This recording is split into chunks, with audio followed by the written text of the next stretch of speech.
Hi wrestling fans, thanks for clicking the dreaded D-Rose report. The August 18th episode of Impact Wrestling scored a 1.05 cable rating, down from 1.07 of the week before, and it's the program's lowest rating since June 9th and the second lowest since of all of 2011. Impact, their average is a little under 1.5 million viewers over the course of the 2 hours. Impact has continuously dropped since their July 20th show, which was like a 1.26. Not sure what's going on. Velvet Sky spoke out on behalf of the Young Bucks, who Booker T slammed via his Twitter account for breaking locker room etiquette at this past week's WWE TV taping. The TNA Knockout feels their shyness may be interpreted as disrespect, but they mean well.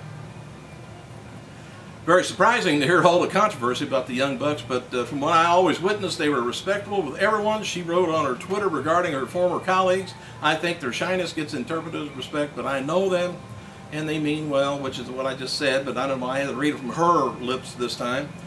Anyway, former WWE's, now this is kind of strange stuff here, WWE and former WCW star Bill Goldberg, I don't know why I had to go through all that, but anyway, Bill Goldberg has followed up on a report that he's going to be returning to the wrestling ring later this year. Confirmed on his Twitter account early Saturday morning, he says, by the way, I'm back. And then he went this way.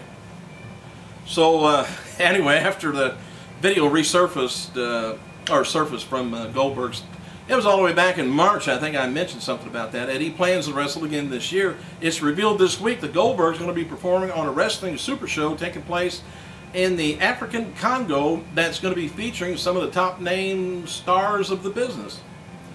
And another huge name advertised for the African Congo show is Batista. And Goldberg said he might wrestle Batista for the show. And he said when asked by a fan who's his next in-ring opponent will be, Goldberg stated maybe Batista.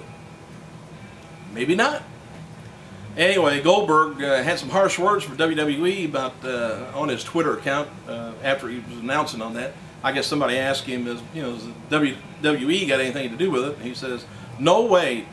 Said no possibility of returning to WWE. He says no way, and it ain't WWE, and they can kiss my ass. Anyway, calm down. And Ric Flair returned to TV.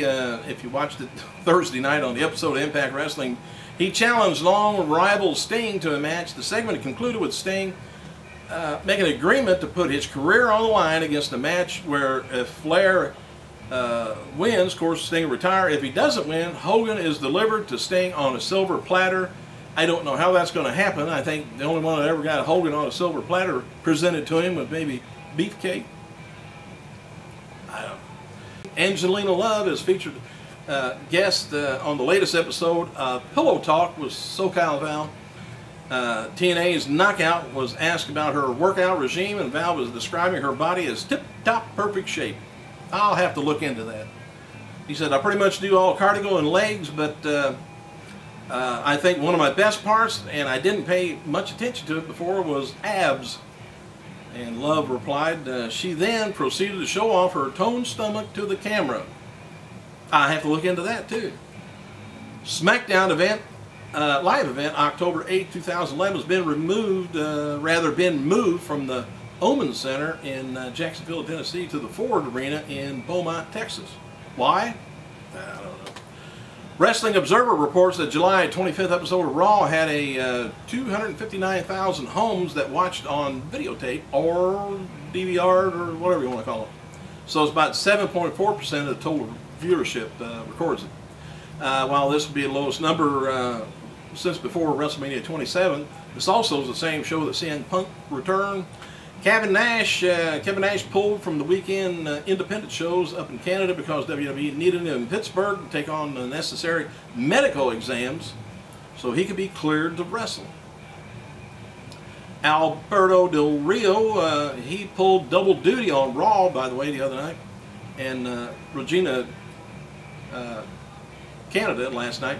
Del Rio first came out, beat CM Punk after some interference from Ricardo Rodriguez. Later in the main event, Del Rio lost to John Cena by DQ after Ricardo, who was banned from ringside this time, came down, attacked Cena with a chair. CM Punk ended up making it up for the save for Cena and ended the show in the ring with him. And it's just like love is in bloom again, doesn't it? Hey, here's a little bit of trivia. This is yesterday, though. In 2002, after tonight's Raw that night went off, that was the 24/7 rule on WWE Hardcore title was deactivated. Oh, that just broke my heart. They quit it. I thought that was fun. All right, some of the events, by the way, that took place in 2006 on this day. WWE SummerSlam was held in Boston, Massachusetts. Big Show defeated Sabu in an Extreme Rules match to retain the ECW title. Hulk Hogan defeated Randy Orton. Seemed like years ago, don't it? Ric Flair defeated Mick Foley in an I Quit match, which they do that every once in a while. They quit, then they never quit. Batista defeated King Booker by DQ. Booker retained a World Heavyweight title. Degeneration X, Shawn Michaels, Triple H, defeated Vince and Shane McMahon. Edge defeated John Cena to retain the WWE title. Like I say, that's only 4 or 5 years ago, and a lot has changed within that time. Let's go back even a little bit further. In 1968, the Spoiler defeated Grizzly Smith to win the Texas Heavyweight title. Grizzly, I bet he had a beard, don't you? In 1969, Johnny Valentine defeated Jose Lothario to win the Texas title. That's the guy that Shawn Michaels used to bring to the ring. He gets beat up every once in a while, his trainer back then. 1976, Siegfried Steinig defeated Rocky Johnson to win the Texas title. 1996, Lord Steven Regal defeated Lex Luger to win the WCW TV title. 2003, Michael Shane defeated Chris Sabin and Frankie Kazarian for the first ever X Division Ultimate X title match on TNA's X Division title. Birthdays, by the way, for today. Happy birthday to developmental wrestler and part-time announcer Brian Saxton. I don't think he's done any announcing unless he's been doing it down at FCW for a while. Anyways, turns 30. Former WWF wrestler Tori Wilson, 44. All right.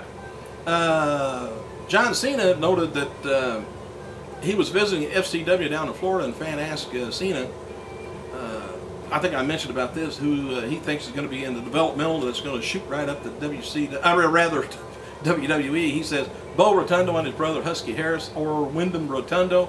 I bet they changed the names on those people before they get there. All right, what else have we got here? Let me scroll on down to the bottom.